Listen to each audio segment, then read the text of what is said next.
यह जानकर आप हैरान रह जाएंगे कि आज के दौर में इंसान अपने स्वार्थ के लिए कितनी हद तक गिर सकता है।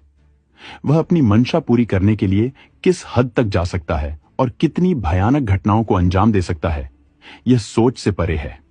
आज हम आपको एक ऐसे अपराध के बारे में बताने जा रहे हैं जिसमें अपराधी भी निश्चिंत थे और पीड़ित परिवार भी बेखबर था, लेकिन पुलिस बिना किसी को बताए लगातार अपनी जांच में लगी हुई थी।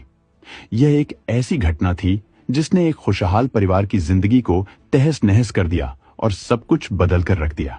नमस्कार दोस्तों, आपका स्वागत है। उम्मीद है कि आप सभी ठीक होंगे। आज हम जिस मामले पर चर्चा करने जा रहे हैं वह है सैम अब्राहम केस। इस कहानी की शुरुआत होती है ऑस्ट्रेलिया के मेलबर्न शहर से। मेलबर्न के नॉर्थ मेलबर्न क्षेत्र में एक इलाका है ईपिंग, जहां एक 3 बेडरूम वाला घर था। इस घर में भारतीय मूल का अब्राहम परिवार रहता था, जिसमें पति सैम अब्राहम, पत्नी सोफिया अब्राहम और उनका 6 साल का बेटा शामिल थे।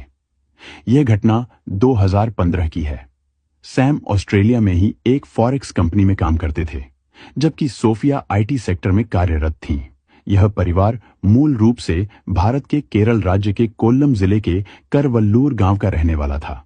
सैम और सोफिया दोनों ही अच्छे खासे कमा रहे थे। उनकी जिंदगी सामान्य रूप से चल रही थी और उन्हें किसी चीज की कोई कमी नहीं थी। सब कुछ सहज और सामान्य लग रहा था। लेकिन फिर 14 अक्टूबर 2015 का दिन आता है। यह सुबह का वक्त था। सैम, सोफिया और उनका 6 साल का बेटा अपने बेडरूम में सो रहे थे। सुबह करीब 9 बजे सोफिया की नींद खुली। उन्होंने सोचा कि वह अपने पति और बेटे को भी जगा दें, लेकिन जैसे ही उनकी नजर सैम पर गई, उन्हें कुछ अजीब सा महसूस हुआ।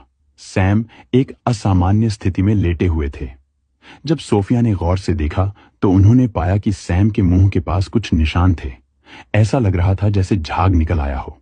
घबराई हुई सोफिया ने सैम को जगाने की कोशिश की, लेकिन कोई प्रतिक्रिया नहीं मिली। उन्होंने कई बार आवाज लगाई, झकझोरा, हाथ से हिलाने की कोशिश की, लेकिन सैम में कोई हलचल नहीं थी। धीरे धीरे उन्हें यह एहसास हुआ कि सैम की सांसें भी नहीं चल रही थीं। इस स्थिति को देखकर सोफिया पूरी तरह घबरा गईं और तुरंत इमरजेंसी सर्विसेज 911 पर कॉल किया। कुछ ही देर में मेडिकल टीम और एम्बुलेंस घर पहुंच गए। डॉक्टरों ने मौके पर ही सैम का चेकअप किया और पाया कि सैम अब्राहम की मृत्यु हो चुकी थी। ये सुनते ही सोफिया जोर जोर से रोने लगी।